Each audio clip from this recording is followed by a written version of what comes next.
No complaints? Right. Here we go.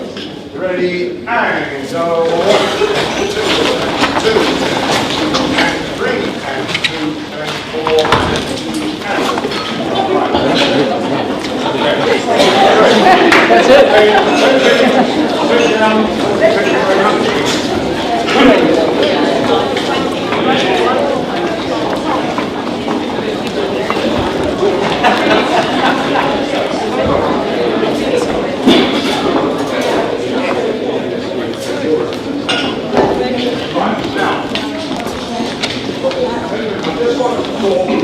Finalise my day with you, I would just like to talk to you a little bit about music and swing. So for that reason I'm going to think about this slow foxtrot. Now then, you've got my foxtrot instructions there. It's on the Blackboard music. Right, I think it's number 10. Number 10.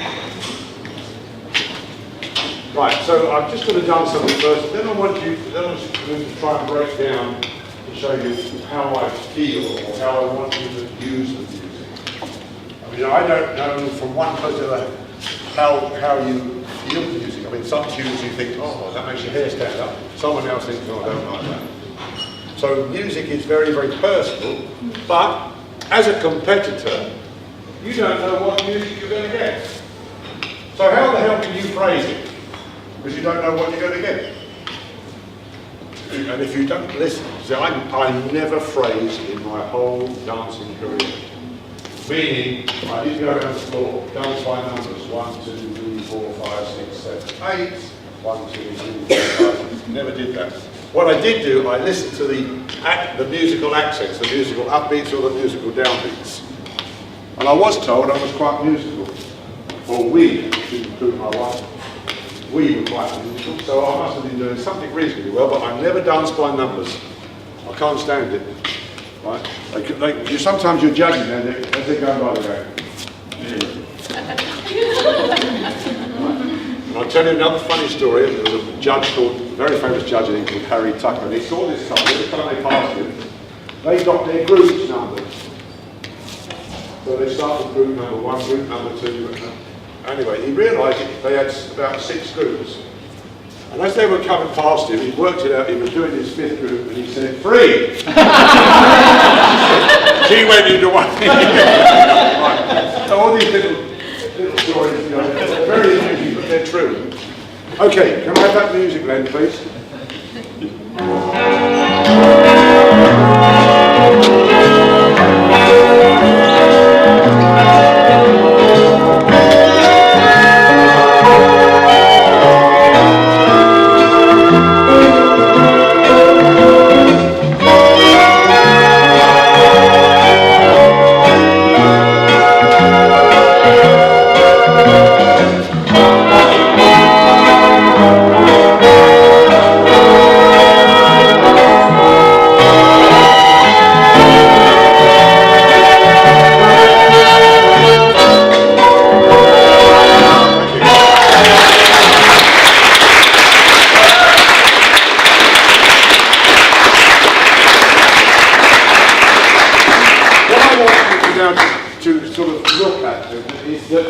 I call it almost surfing on the music.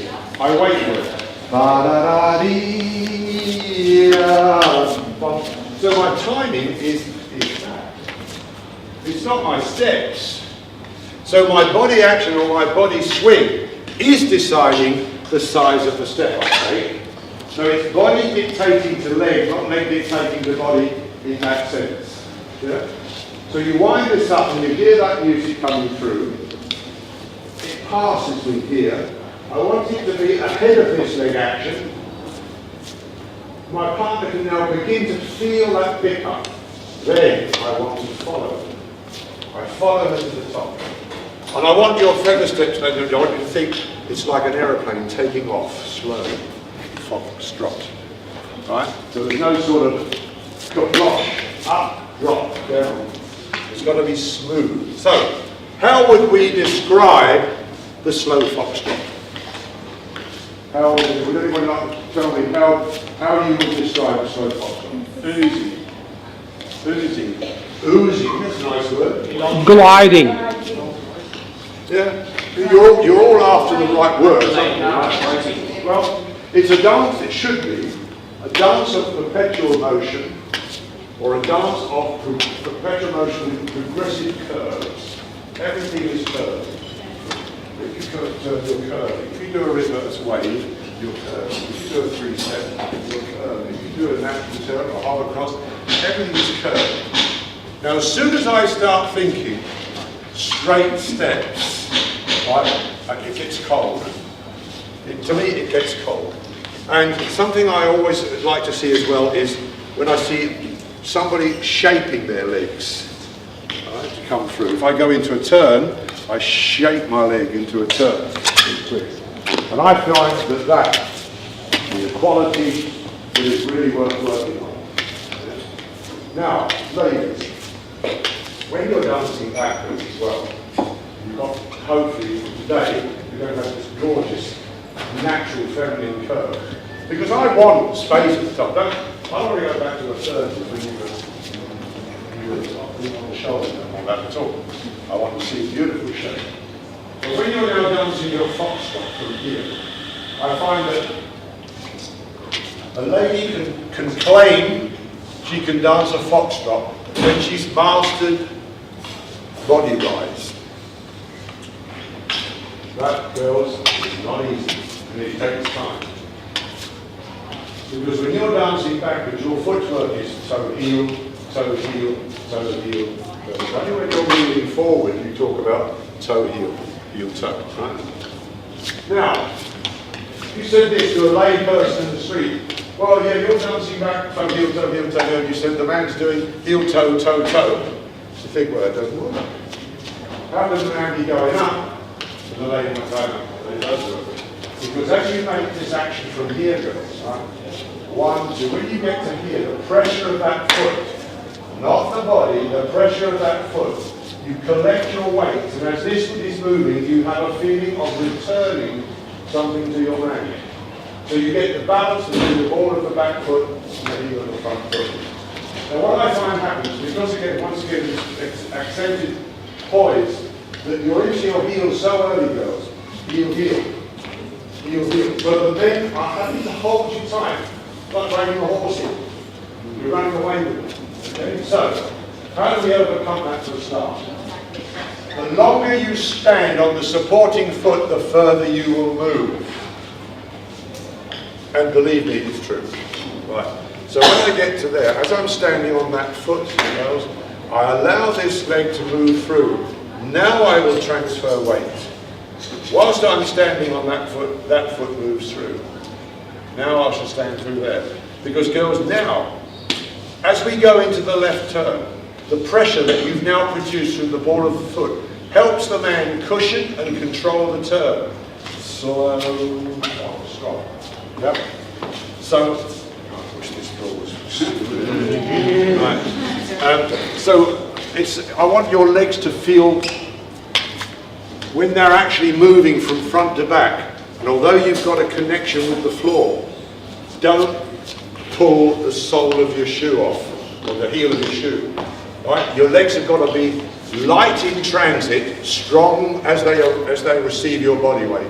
Light in transit, strong as they receive. Light and so on. Right? But if you've got this, you're into that heel early, see what happens there? That leg straight, look where my hips are. Man can't catch it now. So, my wife used to have a long chiffon scarf in the studio. She used to put the scarf around the ladies' necks. They used to have to hold the scarf because they were like two loop holes, right? She said, right, as you dance the feather step, I want you to slide your arms forward. Slow, focus. And then you balance. Right, so now, if you think about chiffon scarf and I take it this way, you can see I'm falling away from the man. So when you practice your foxtrot next time, or just think of one bar of music, a feather step, think, swing up to the second quick, swing up to the second quick. You'll find that your balance is perfect. But you can see I'm right over that foot. The most common fault here is the boys weight there, and they drop like that. That hits the deck, the heel, and the girl is down here. Now she's not in a position to accept your turn. I'm going to dance a terrible feather step. Right, so we start from here, and if I get this slow, quick. Right, see I've done up, drop. See my foot was past the centre. Now, I know I've done so extremely badly, I just wanted to exaggerate it slightly. Now, if I think I'm going to swing up to the second quick, it makes me very aware of where I am placing Christina's left foot. Slow, focus, drop. So we're down balance. And cushions, swing forward, quick. So there's the second quick, with balance through there. And slow, forward, quick. Balance. Now, next step, vital. I see so many boys kill a girl at this point. They get to here and they drive the left. Now, how can you drive that left foot, boys, when you're outside partner? Slow, quick. So from here, you allow this to happen. You allow the girl to get there. And you boys now line up to the lady. Not the lady lines up to you. You line up to the lady because she's already in a backward moving motion. So I line up to Christy. And then comes the tree stage. Right, so this is how then we can control. We can look as though we've got control of the music, and the music, we're not chasing it or pushing it. Good? Right, can I have that beautiful foxtrot again then, please?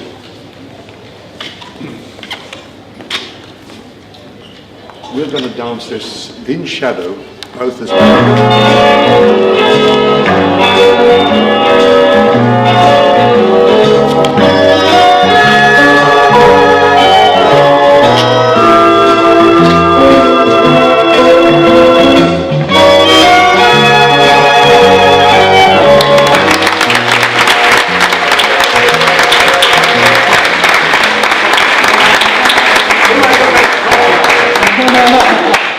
Who had the best top line? You look better than the right, okay. Good, okay, now, do the same. Make the old boy look good.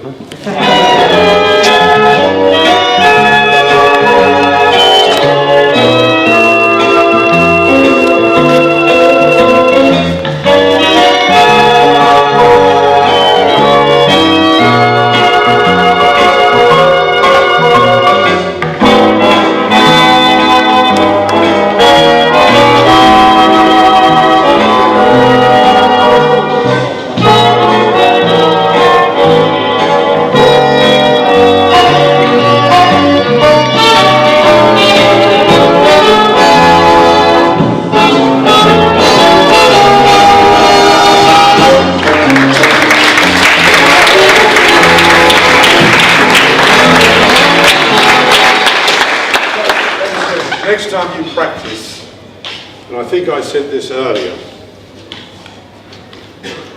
when you're in a competition, you're dancing to the same music that the judge is listening to. So what he sees and what he hears has to come together. We don't want to feel that we're being pushed in the music. We want to be able to relax into that music. So I remember many years ago dancing at Blackpool. In the final, there was Bill Irvin, Peter Eggers, myself, and we actually all got to the centre in a hover. Right? We started to come out, and Bonnie Irvin said to Bill, don't come out yet, because one of the judges was called Benny Tomar. She said, Benny's not ready to come out yet. He was in the hover with his pencil and his pad. Don't come out yet, he's not ready. So that's how a judge can get very involved